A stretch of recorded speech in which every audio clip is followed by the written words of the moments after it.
Jai Hind, my dear students. We are moving to the next topic in financial statement. Today, we are going to discuss about reserve and surplus. A reserve and surplus is the next heading in the equity and liability in the financial statement of a company. In the last class, we discussed about share capital, and here we are going to discuss the remaining parts in the equity and liability. Don't forget to watch. I am giving a colorful explanation with the maximum examples. So you have to remember one point. You can score 4 marks from this chapter by writing the headings and subheadings, not by solving any problems. So remember, reserve and surplus. A reserve, it is not much unfamiliar for you. You know very well.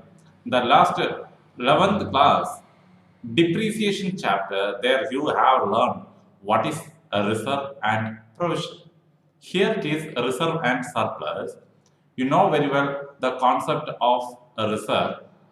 Reserve is a part of the profit kept for meeting unforeseen events that may happen in future.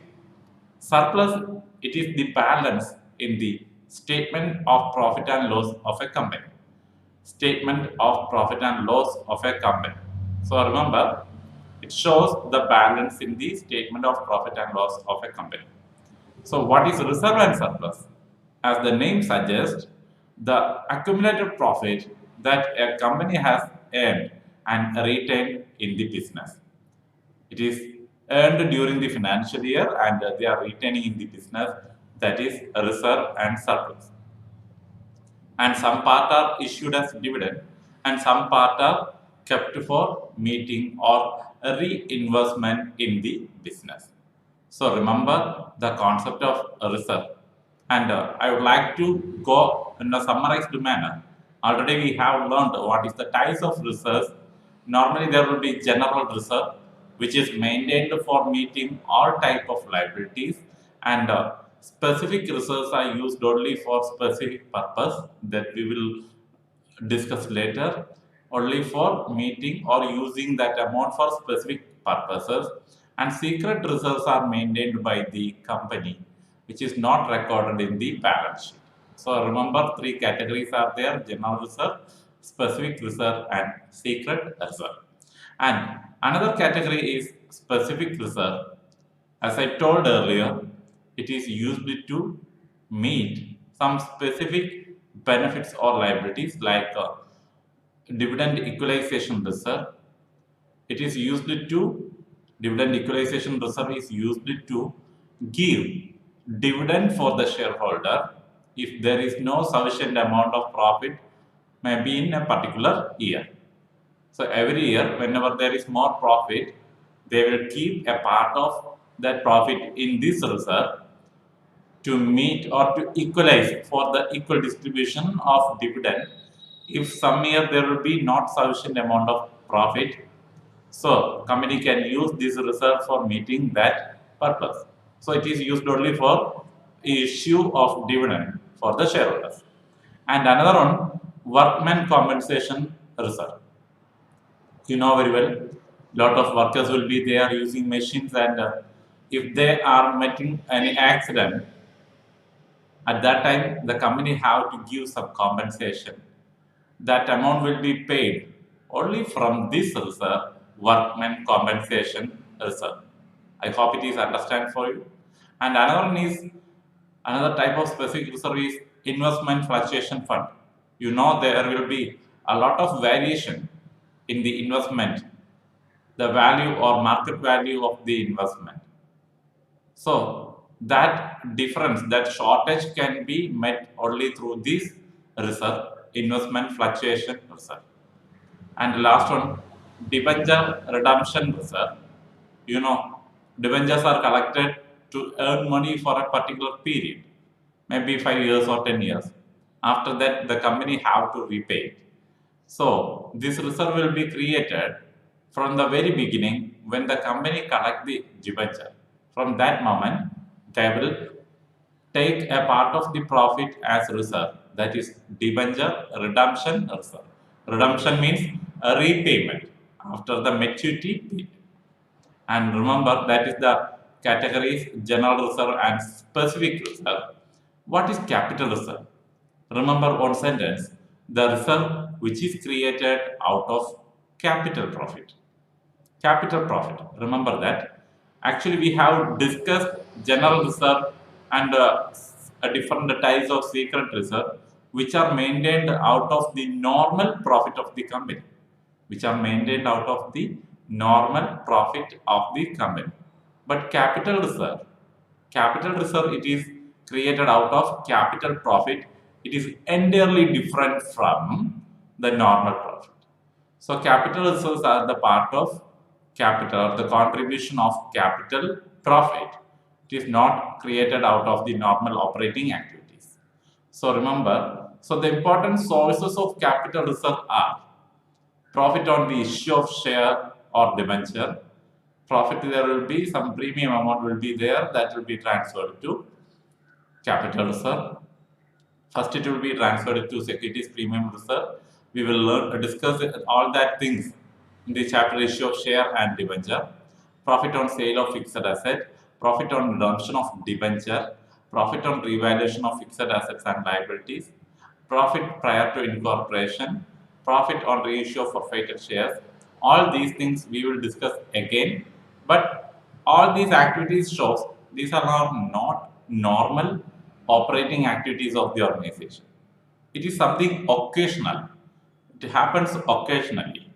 So the profit also getting occasionally. It is not continuous. So that type of activities are creating capital reserve. Remember that all these examples you have to keep in mind. So that is regarding what is a reserve and surplus. So my dear students, you know very well in the first heading equity and liability. The subheading comes shareholders fund and it includes subtopics like share capital. We have discussed in the last video lesson. Today we discussed from the start of the discussion from the reserve and surplus another heading. Also, next item is money received against share warrants.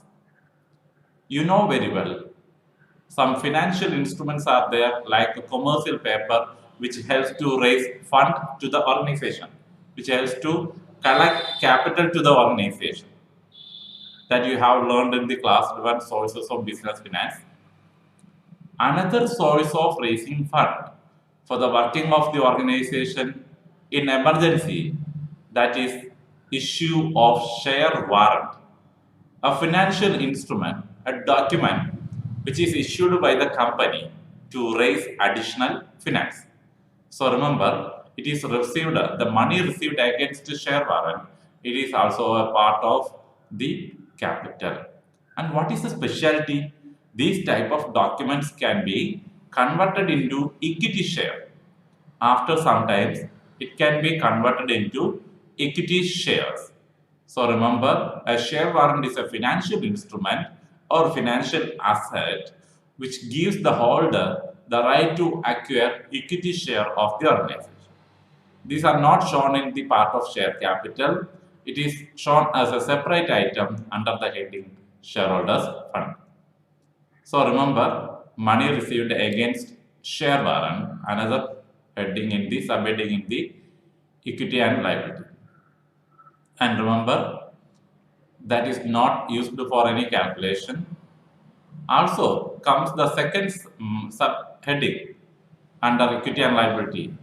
Under equity and liability, the second heading is after shareholders fund, next heading is share application money pending allotment. You know the different procedures involved in the issue of shares. First of all, company will issue the prospectus, then company will invite the application from the public. Also, company will allot the share and they will collect the amounts in different installment.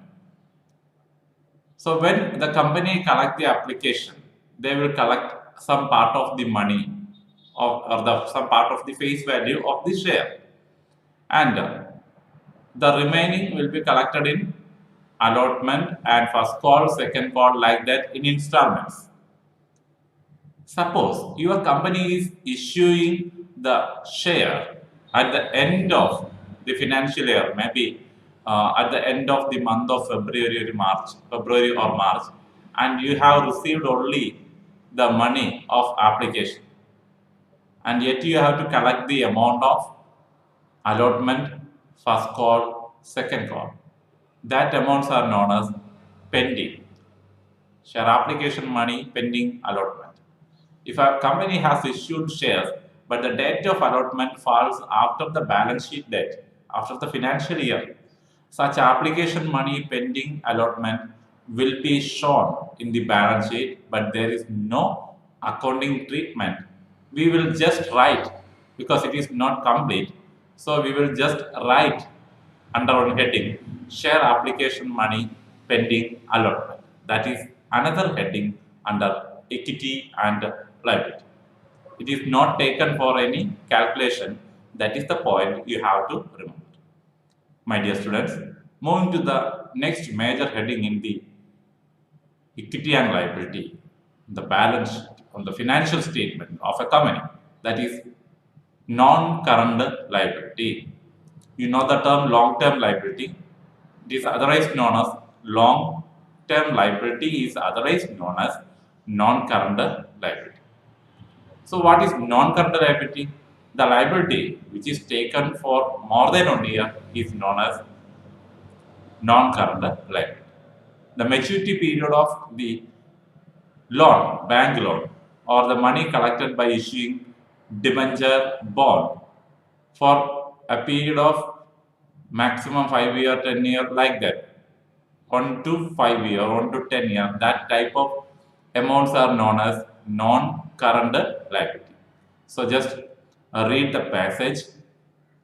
Non-current liability are referred to as the long-term debt or financial obligation that are listed on the balance sheet of a company. These are also known as long-term liabilities. These obligations are not due within 12 months. That means the due date will be more than 12 months or 1 year, and it will be up to the end of, maybe up to the end of that company. So these type of liabilities are known as non-current liability, and it includes lot of subdivisions like long-term borrowings, deferred tax liability, long-term provisions, and also other long-term liabilities. The major items coming under non-current liabilities are long-term borrowings, deferred tax liability, other long-term liabilities, and long-term provision. We are going to learn in detail all the points. First of all, long-term borrowings. You know very well, long-term borrowings are the amount collected by the company by issuing debentures or bonds, or by collecting from the bank or any other type of financial institution. That amount is known as long-term borrowings. Remember, long-term debt is debt, equity and debt. You have to keep in mind the terms. We have to learn a lot from these areas. So that matures in more than 1 year, and it is choose these type of funds for long-term purpose, especially they want the money for a long period. They will choose these type of sources than current liability. So the repayment will be after that maturity period. So they are using the sources like long-term borrowings. It will include maybe bonds or debentures or any long-term loans, public deposits, etc.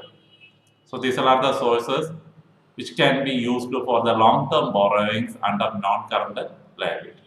So remember, when a question is related to identify the heading and subheading of bond, you have to write long-term borrowings is the subheading, non-current liability is the major heading. Remember the items which are coming under the long-term borrowings: debenture, bond, long-term loans from banks and financial institutions, public deposits. Also, it includes another important item that may be asked for 1 mark. What is deferred tax liability?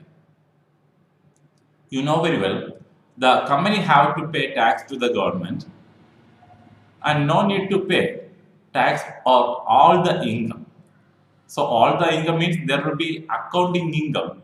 Accounting income means the amount of income the company earned during a financial year, accounting income. And for some part of that, as per the rules of the government, some part of that have to be paid as tax. Company have to pay tax only for certain part. That amount is known as that part of accounting income which company is going to pay as tax is known as they have to pay as tax is known as taxable income. So accounting income and taxable income. The difference between these two is known as deferred tax liability. Then how it is a liability? Just read the passage. These are tax liabilities of a business which is not to pay in case the business earns profit. And it is called a deferred tax liability since a company can opt to pay for less tax in a financial year, but it has to repay the tax in the balance in the next financial year. Only part of the amount can be paid as tax in a financial year. Remaining will be paid in the next financial year. That amount is known as deferred tax liability. When accounting income is more than the taxable income, then it is deferred tax liability. It is deferred tax liability. Please keep in mind these words. And other long-term liabilities include items like premium payable on redemption of debenture, premium payable on redemption of preference shares, all these things. Premium means the extra amount paid by the company at the time of repayment of the debenture, repayment of the preference share capital collected from the public. So these are our other long-term liabilities which will be paid after 5 years or 1 year, like that. And long-term provisions include provision you know very well, the amount kept as a part of the profit for meeting non-liability, the amount of money kept for meeting liability, that type of liability for more than 1 year, that is known as long-term provision, like provision for employees provident fund, provision for employee benefit, provision for warranty claims by the company, given by the company to the customer. These type of lot of provisions are there which are kept from the profit for meeting the liability, non-liability within not within 1 year for more than 1 year. The amount every year, whenever there is a profit, that will be kept in long-term provision. So, my dear students, these are the four important subheadings coming under the non-current liability or long-term liability. And moving to the next important heading, current liability. Lot of the terms are very much familiar for you, and you know the current liability is the concept where the liability will be repaid within 1 year. The maximum period of liability is 1 year. So remember, current liabilities are enterprise's obligation or debts that are due within a year. So these type of liability include items like short-term borrowings, short-term provision, trade payable, other current liability, etc. So remember, short-term borrowings, trade payable, other current liability, short-term provision. What is short-term borrowings? The amount collected by the company from banks or by issuing a debenture or bonds, and it will be repaid within 1 year. So loans payable on demand, deposits, bank overdraft, other loans and advances collected from banks and financial institutions are coming under short-term borrowings. So borrowings amount which are due within 1 year is known as short-term borrowings. Remember, another term, trade payable. It is much familiar for you. Trade payable. It includes debtors and bills received. Sorry, creditors and bills payable. Trade payable include creditors and bills payable. The amount of money we have to pay to the supplier of product, the seller within 1 year is known as trade payable, which includes creditors and bills payable. And moving to the last item, other current liability. Other current liability include items like current maturities of long-term debt, current maturities of finance lease obligations, interest accrued but not due on borrowings, interest accrued and due on borrowings, income received in advance, unpaid dividends. Lot of the terms are much familiar for you. Current maturities of long-term debt means the amount of debenture. Suppose the company is going to maybe collected for 5 years, but they are going to give within 1 year. That is current maturity of long-term debt. And current maturity of finance lease obligations. Lease obligations.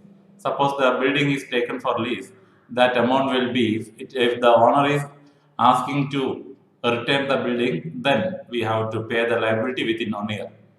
And interest accrued, not due on borrowings, all these things are coming under other current liability, but not much important as per our syllabus. But we have to know how we have to treat under the financial statement of a company. And short-term provision include lot of items like already we have learned what is provision.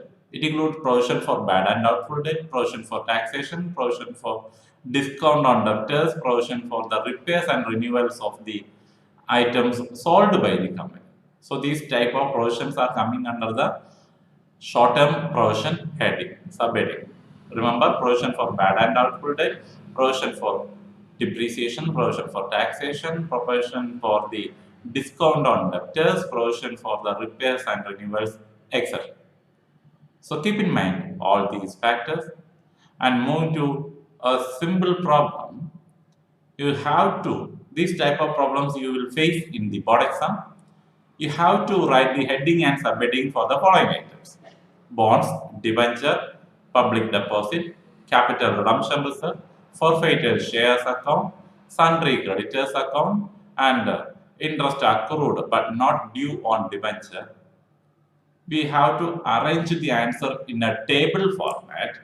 So remember, you have to keep in mind what is the major heading and the subheading of all these items. So we are creating the answer in the form of a table. First of all, we are listing all the items. Remember that, and we are recording the first item, bond, which is coming under the main heading non-current liability and subheading long-term borrowing. Debenture is the another item that also coming under non-current liability under the item long-term borrowings. Deposit is another item which is again coming under non-current liability, long-term borrowings. Capital redemption reserve, remember. So shareholders fund is the main heading and the subheading is reserve and surplus. Share forfeiture account, also a part of shareholders fund. It is subtracted. It is a part of the subscribed capital shown under share capital. And the sundry creditors, you know, current liability is the main heading, trade payable is the subheading, which is why, because it is coming under creditors and bills payable are coming under sundry, creditors and bills payable are coming under trade payable or accounts payable. And interest accrued but not due on debenture. It is a part of current liability. Already we have listed all these type of example, and it comes under the subheading other current liability. My dear students, you have to solve more problems in the textbook, and please keep in mind the major headings and subheadings under equity and liability. Thank you for your patient listening. Do maximum problems, identify the items, read the textbooks, develop your knowledge, try to find out maximum headings and subheadings, examples for each item under the each heading. So, bye. We will meet in the next class, next video lesson with asset is the another area. So, thank you. Have a nice day.